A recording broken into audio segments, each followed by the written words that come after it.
Welcome friend हमारे program in conversation with doctor S Srinivasan ji. तो everybody talk कि इसका कल्चर अच्छा है, उसका कल्चर अच्छा नहीं है, उस कंपनी का कल्चर अच्छा है, इसका अच्छा नहीं है। तो कल्चर होता क्या है और इसको क्रिएट कैसे किया जाता है, इसके लिए हम आज डॉक्टर साहब से बात करेंगे। और एक कहा जाता है कि कोई भी आदमी आपका सब कुछ कॉपी कर सकता है, बट वो आपका कल्चर कॉपी नहीं कर सकता है। So culture is something which can give you a competitive edge in the business and in family, everywhere in life. तो डॉक्टर साहब आपका बहुत बहुत स्वागत है and I am starting the PPT, you can talk. जी जी, थैंक यू थैंक यू।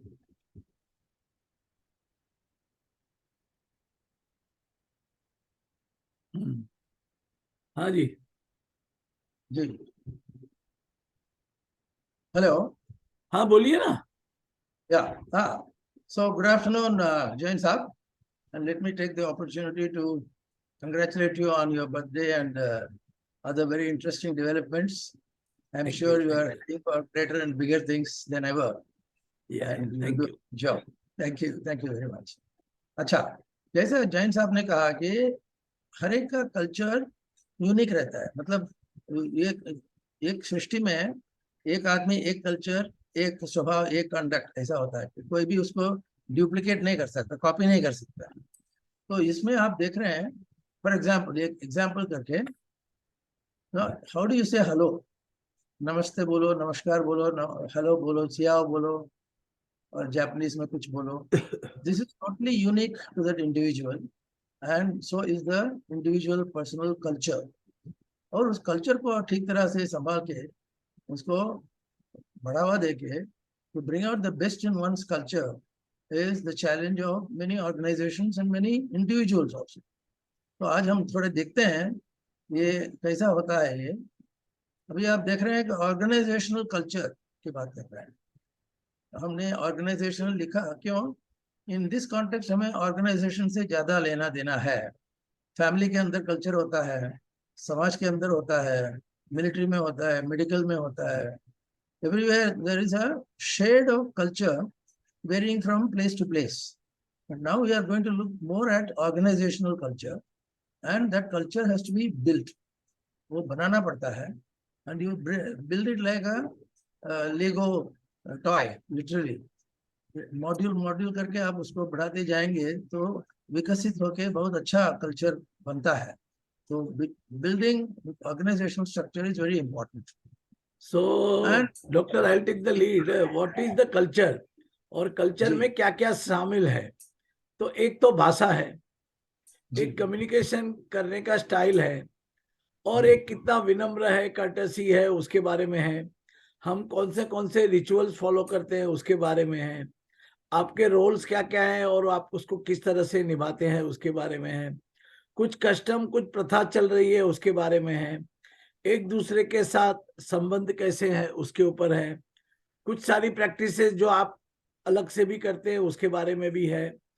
और कल्चर में ये भी होता है कि एक दूसरे के साथ बिहेवियर कैसे होना चाहिए, सबकी वैल्यूज कैसी होनी चाहिए, थॉट प्रोसेस क्या होना चाहिए, और किसी से इंटरेक्ट करने का प्रोसीजर क्या है। तो ये सब मिला के कल्चर बनता है और अभी हम आगे बात करेंगे। वेरी नाइस, थैंक यू साहब, वेरी गुड ऑब्जर्वेशन। अभी whenever we are looking at culture, organizational or otherwise, हमारे सामने एक something should be there by way of a goal or direction for us. Supposing you go to any place, supposing you go to a jungle or you go to the middle of the ocean, आपको कहाँ जाना, कैसा जाना, वो सब समझने के लिए एक विजन की जरूरत है। What do you see? Unless you see, you can't build anything. So you have to start from the scratch. So first and foremost is vision. What is your vision?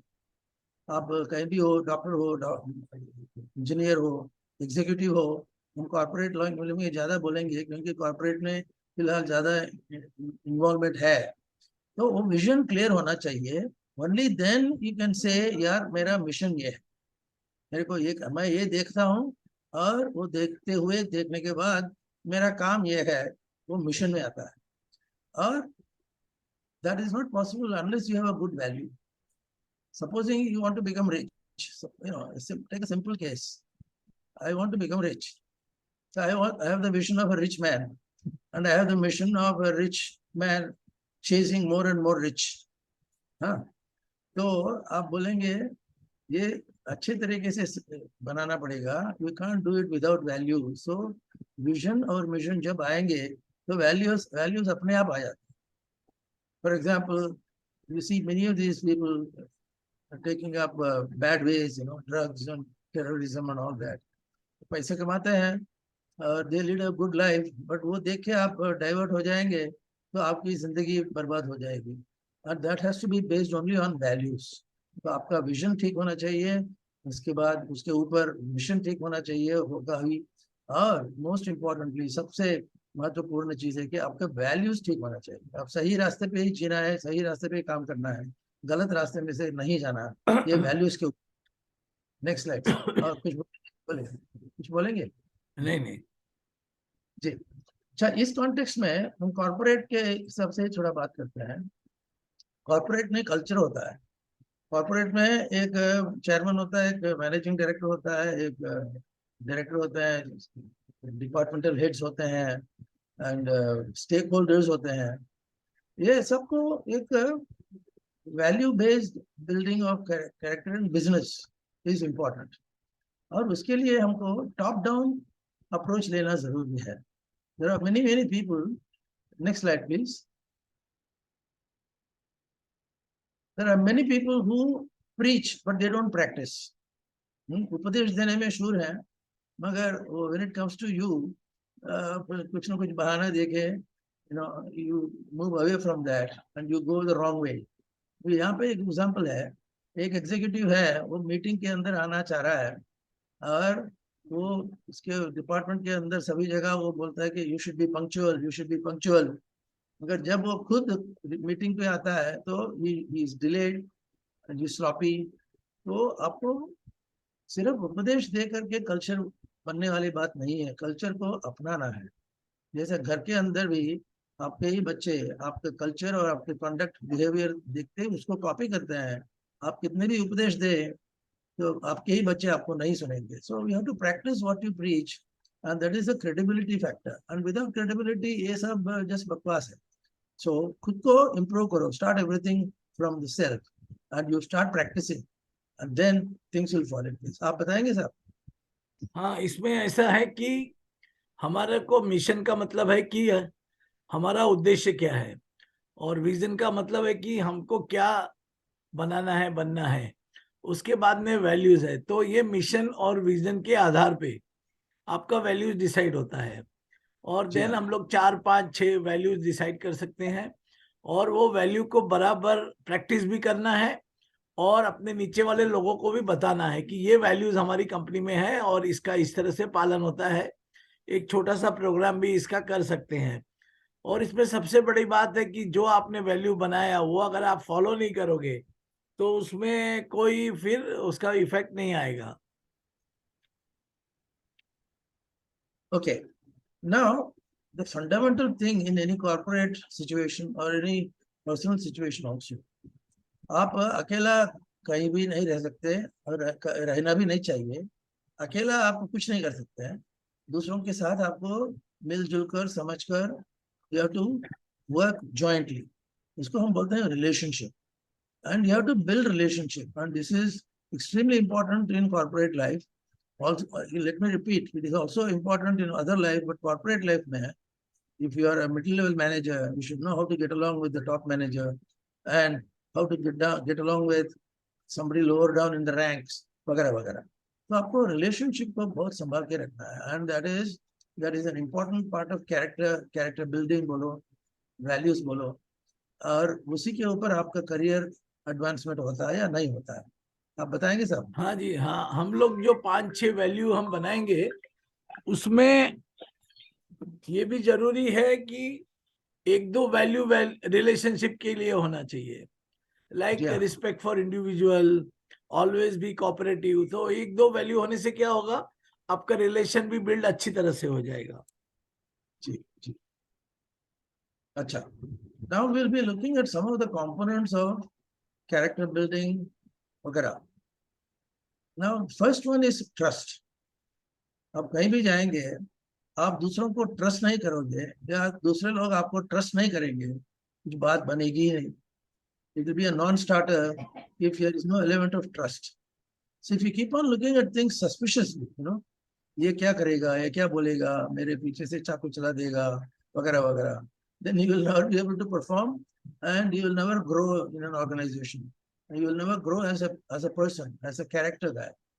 So first and foremost आपको trust की जरूरत है, and you have to give trust to get trust. तो ऐसा ही नहीं कि मैं कुछ भी करते रहूं and the other fellow has to trust me, ऐसा नहीं होता है। Like respect, बोलते हैं ना, give respect, take respect. Same way, give trust, take trust. And trust has to be a two-way thing. And it takes time to build, overnight नहीं होता। और वहाँ पे परफॉर्मेंस बोलो, डेवलपमेंट बोलो, रिलायबिलिटी बोलो, कॉम्पिटेंस बोलो, नॉलेज बोलो, मैनेजमेंट बोलो, ये सब चीज मिलजुल के आना चाहिए, तभी वो ट्रस्ट बिल्ड होता है। उसके लिए एक स्ट्रैटेजी की जरूरत है। You can not randomly go about building trust here and there, because it will lack focus. वो फोकस में लाने के लिए जिससे आप स्ट्रैटेजी बना सकते हैं, you want to become friends with so and such manner and this is how you go about it, वो स्ट्रैटेजी के अंदर आएगा। विदाउट स्ट्रैटेजी कुछ बनने वाली बात नहीं है। आप बताएंगे साहब? नहीं ठीक है। और if you are trusting people and if you are having a right vision and right mission based on values, there are several steps which you take to reach the top or even progress along a slope or a top towards the top. So those descriptions are given here. कि management school के अंदर ये सब built in आता है। For example, आपको sales करना है, आपको तिरुचिरापल्ली में जाके 2 lakh tube of Soframycin order place करना है।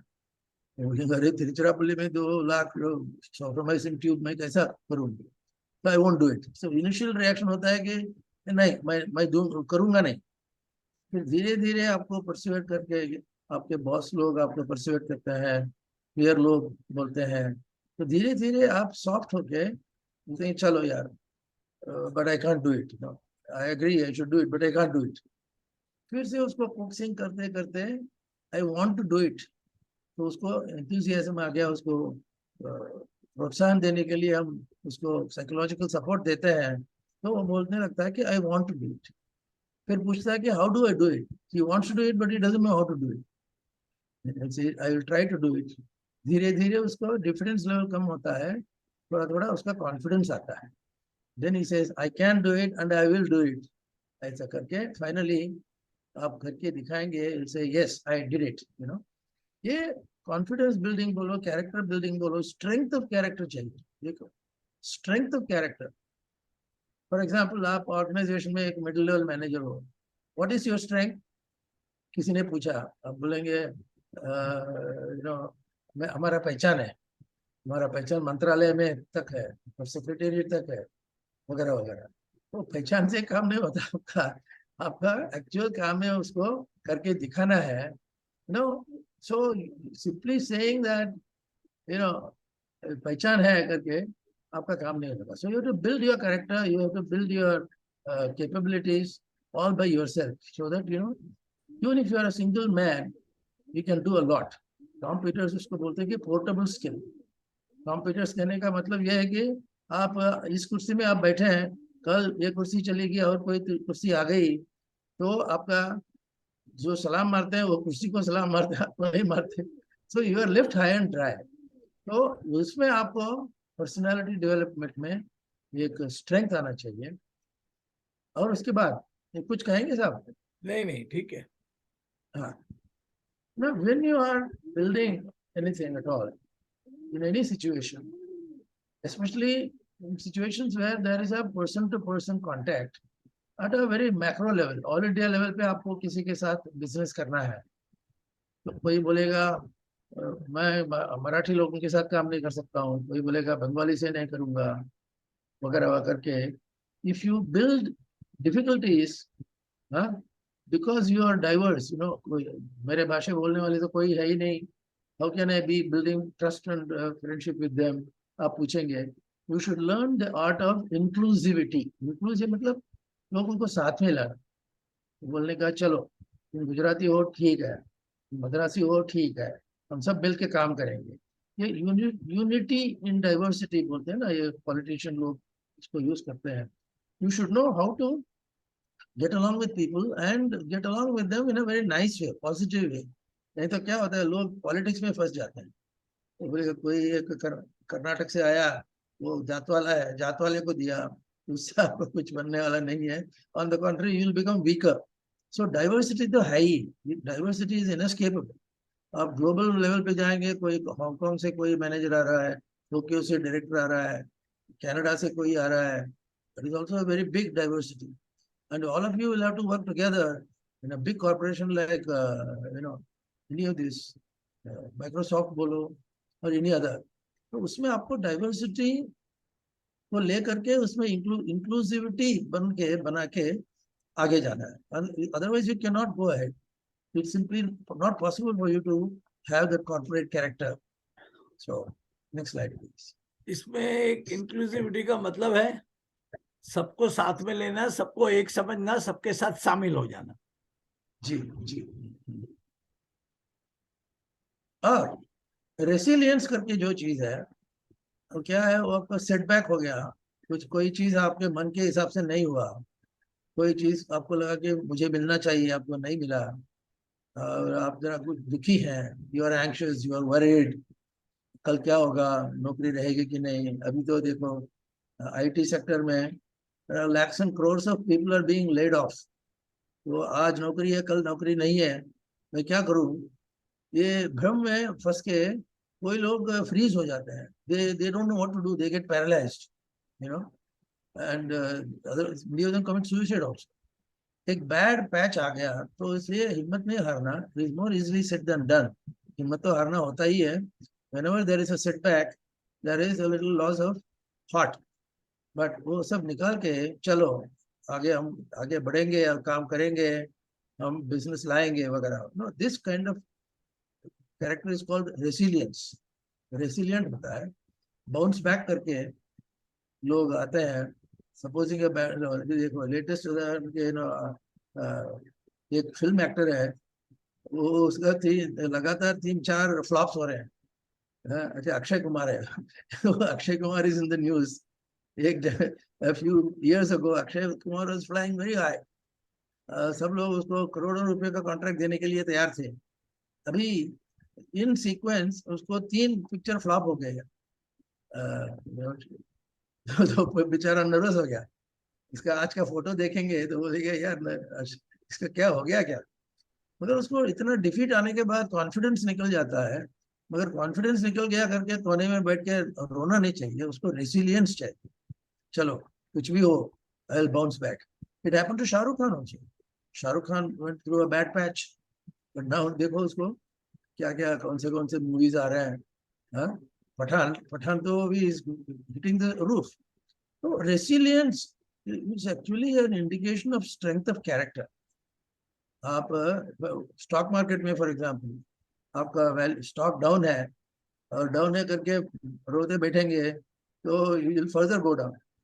एंड यू से चलो I will go bullish on this product और bullish on this market, then I will succeed करके, वो रेसिलियंस करके पंचिंग काउंटर पंचिंग एबिलिटी चाहिए, वो resilience. And that's very important in corporate culture. Culture में एक दिन ठीक नहीं गया तो दूसरा दिन फिर से उठ के आगे बढ़ने का ताकत होना चाहिए, हिम्मत होना चाहिए। Resilience is very important.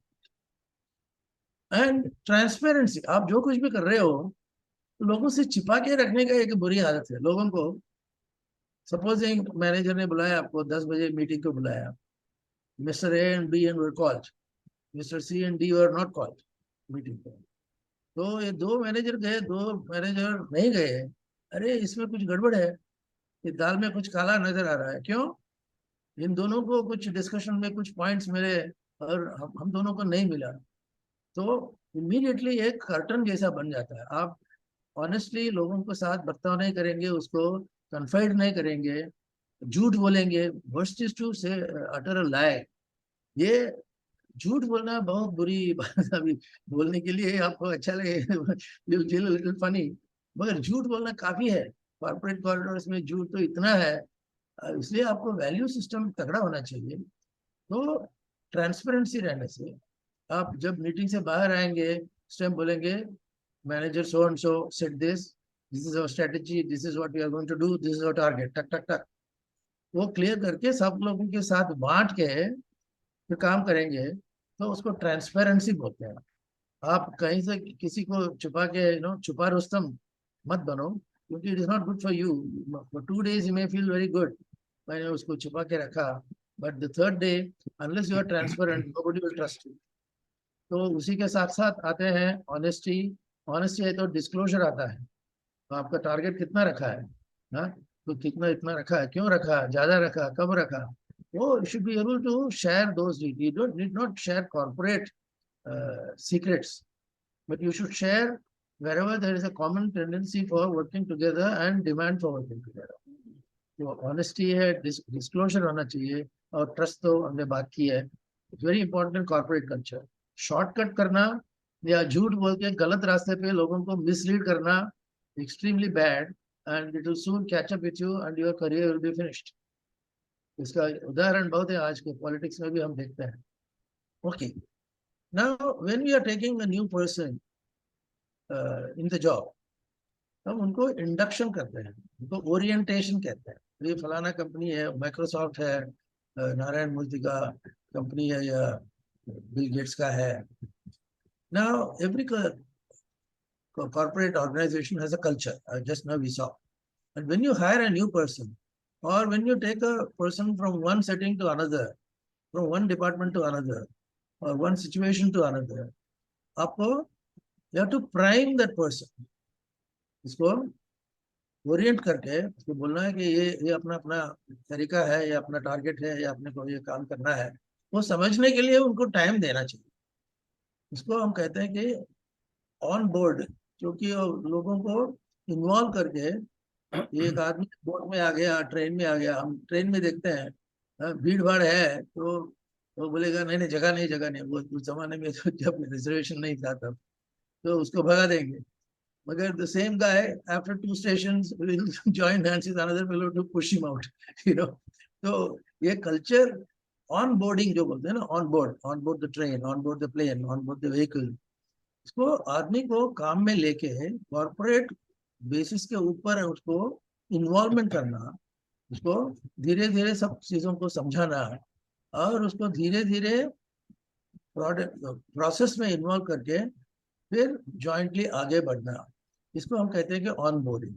उसमें है right from contracts, skills development, training and mutual support, benefits of various things to be shared within the organisation, और करियर बिल्डिंग। जैसे भी आपका ऑर्गेनाइजेशन में अच्छा चल रहा है, फिर भी आपको अपना करियर भी बिल्ड करना चाहिए, नहीं तो इसी लेवल पे आप स्टैटिक फ्लैट रह जाएंगे। 1 साल 2 साल रहे तो आपका गंज पकड़ के आपका कोई यूज नहीं रहेगा। तो career also has to be kept in mind. तो आदमी को लगना चाहिए कि भाई ये corporation, the organisation is trusting me, it wants me to grow. If it doesn't want me to grow, then what is the point in being there. जब आप लोग काम करके जूस निकाल के हमको फेंक देंगे। सो career movement is very important. तो वो ऑन बोर्डिंग के अंदर आएगा, और आप अपने आप ग्रोथ भी आता है उसके साथ, वगैरह वगैरह। सो ये ऑन बोर्डिंग इसमें इज और द एक बात प्रोसेस। है, इसमें और एक बात है कि